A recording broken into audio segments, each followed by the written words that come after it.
تو میرے بھائیوں، اسلام کی تکمیل وہ حسن اخلاق کے ساتھ ہے، وہ درگزر کے ساتھ ہے۔ اس زبان پہ تالا لگانا سیکھو، دل کو پاک کرو بغض سے، نفرت سے، حقارت سے۔ یہ جنت نہیں دنیا ہے، یہاں منفی رویے آئیں گے، منفی بول آئیں گے، سن کے سہ جاؤ، مسکرا دو۔ میرے نبی کا فرمان ہے جنت الفردوس میں گھر کی چابی محمد سے لے لو اور جھک جاؤ، جھک جاؤ، جھک جاؤ۔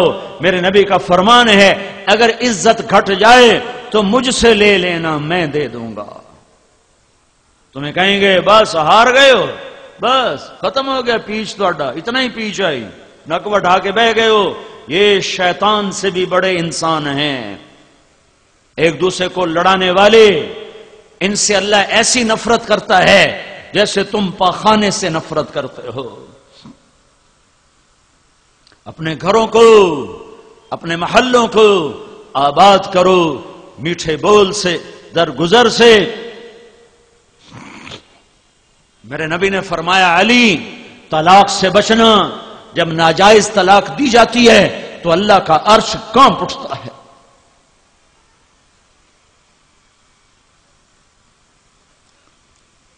شیطان روزانہ کچہری سجاتا ہے، شیطانوں سے پوچھتا ہے کیا کر کے آئے ہو؟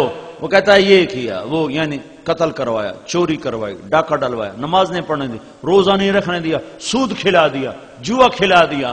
وہ کہتا ہے کچھ نہیں کیا، کچھ نہیں کیا، کچھ نہیں کیا، کچھ نہیں کیا۔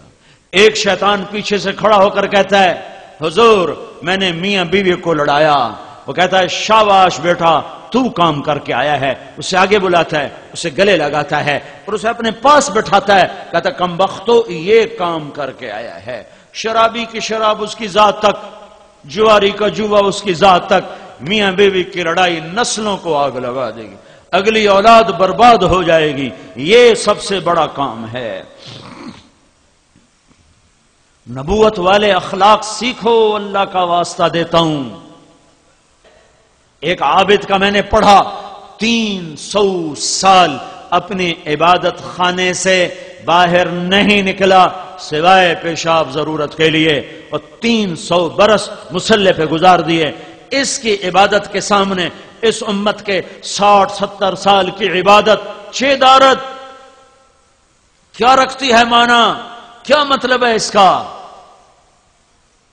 ہاں انہیں تبلیغ نہیں ملی، ہمیں تبلیغ ملی ہے۔ انہیں دعوت کے لیے گھر چھوڑنا نہیں ملا، ہمیں دعوت کے لیے گھر چھوڑنا ملا ہے۔ لہذا یہی سردار ہوں گے یا قیامت کے دن، یہی سب سے آگے ہوں گے قیامت کے دن۔ تو میرے بھائیوں بہت بڑا مجمع ہے، اور الحمدللہ اکثر نوجوان بیٹھے ہو، اگر آج آپ توبہ کرو گے اللہ خوش بڑا ہوگا۔ توبہ کے لیے کوئی عمر کی قید نہیں ہے، پر جوانی کی توبہ اللہ کو بہت پسند ہے۔ عمر تو کٹی عشق بھتا میں مومن، آخر عمر میں کیا خاک مسلمان ہوں گے۔ نہیں نہیں، یہ مومن تو بڑا نیک آدمی تھا، ویسے شاعری کے ترنگ میں یہ شعر کہہ دیا آخری پل میں بھی توبہ کرو تو اللہ معاف کرنے کے لیے تیار بیٹھا ہوا ہے۔ بنو اسرائیل میں ایک نوجوان تھا، اس کا نام تھا کفل، ترمذی کی روایت ہے۔ وہ روزانہ رات کو نئی لڑکی پہلو میں لاتا تھا، شراب اور عورت اس کے ہر رات کا کام تھا۔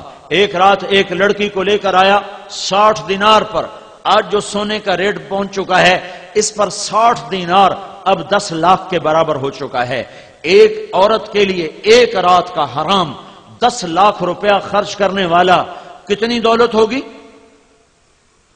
جب اس لڑکی کے ساتھ کمرے میں الگ ہوا ہے تو اس کی طرف دیکھا تو اس کے خاموش آنسو ٹپک رہے تھے۔ تو کفل کہتا ہے کیوں رو رہی ہو، کیوں رو رہی ہو؟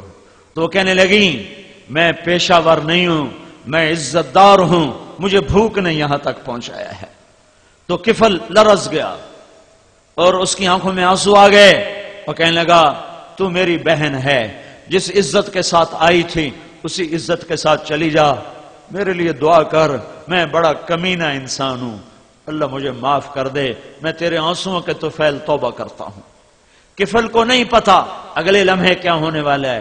یہ لڑکی گھر پہنچتی ہے اور کفل دھڑم گرتا ہے اور مر جاتا ہے۔ آخری لمحات میں توبہ ہے، آخری لمحات میں۔ اب کل اگر اس کا مردہ لاشا ملتا ہے تو کوئی اس کو نہلانے نہیں آئے گا، کوئی اس کو کفن دینے نہیں آئے گا، کوئی اس کی میت نہیں اٹھائے گا. یہ ایسا روح سیاہ ان نوجوان تھا. تو میرے اللہ پہ صدقے قربان جاؤں. واہ میرے مولا، کیا تو عجب شہنشاہ ہے. سن رہا ہے؟ میرے اللہ نے قانون بدل دیا. آخرت کی باتیں چھپی ہوئیں، برزخ کی باتیں چھپی ہوئیں، پر میرے اللہ نے قانون بدل دیا.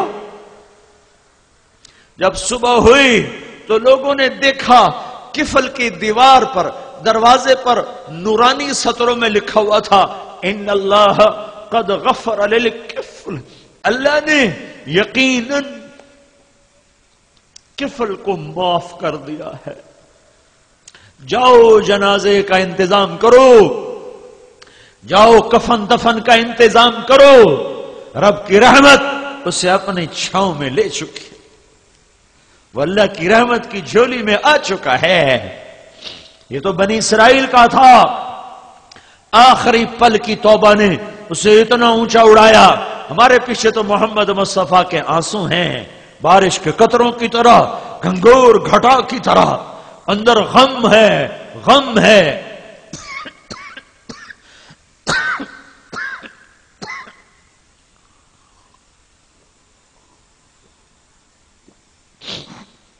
تو میرے بھائیو، ہماری توبہ تو بڑی جلدی قبول ہوگی. تو نیت کرتے ہو آج اللہ سے صلح کر لیں، کیا خیال ہے؟ کیوں بھائی کرتے ہو تو توبہ کرتے ہو، نیت بھی کہیے کہ نہیں؟ تو پھر کہو اپنی زبان سے یا اللہ میری توبہ. سارے کہو، زور سے کہو یا اللہ میری توبہ.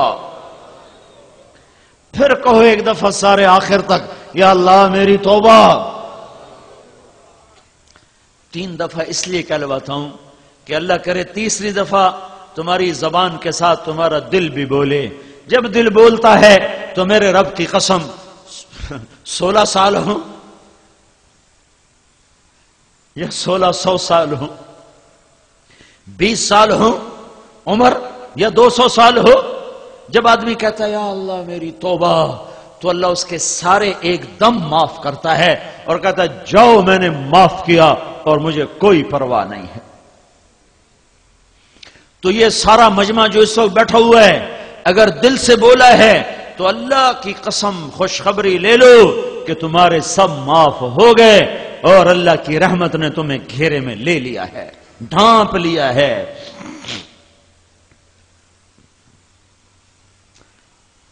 اب اگر دوبارہ کبھی توبہ ٹوٹ جائے تو پریشان نہ ہونا، شیطان چکر دے گا ایسی توبہ کا کیا فائدہ، ادھر کی اور ادھر توڑ دی. ہاں جب ٹوٹے پھر آ جانا، جب ٹوٹے پھر آ جانا، جب ٹوٹے پھر آ جانا. جب بھی آ کر کہو گے یا اللہ معاف کر تو ہر دفعہ اتنی ہی خوشی سے معاف کرے گا جتنی خوشی سے پہلی دفعہ اس نے معاف کیا تھا.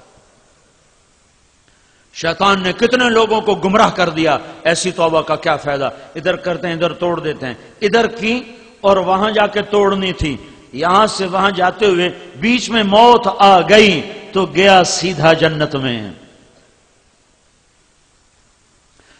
میرا چلہ شروع ہوا بہاول نگر سے، تو بہاول نگر میں بیان کیا تو یہ میں کہلواتا ہوں. تو وہاں سے مجمع رخصت ہوا، ایک آدمی مرکز سے نکلا اور چوک میں پہنچا ہے، گھر کی طرف مڑنا تھا کہ ہارٹ اٹیک ہوا. وہیں سے لے گئے ہسپتال تو وہاں جا کے جان کی بازی ہارا، توبہ کر کے اٹھا اور سیدھا گیا جنت میں.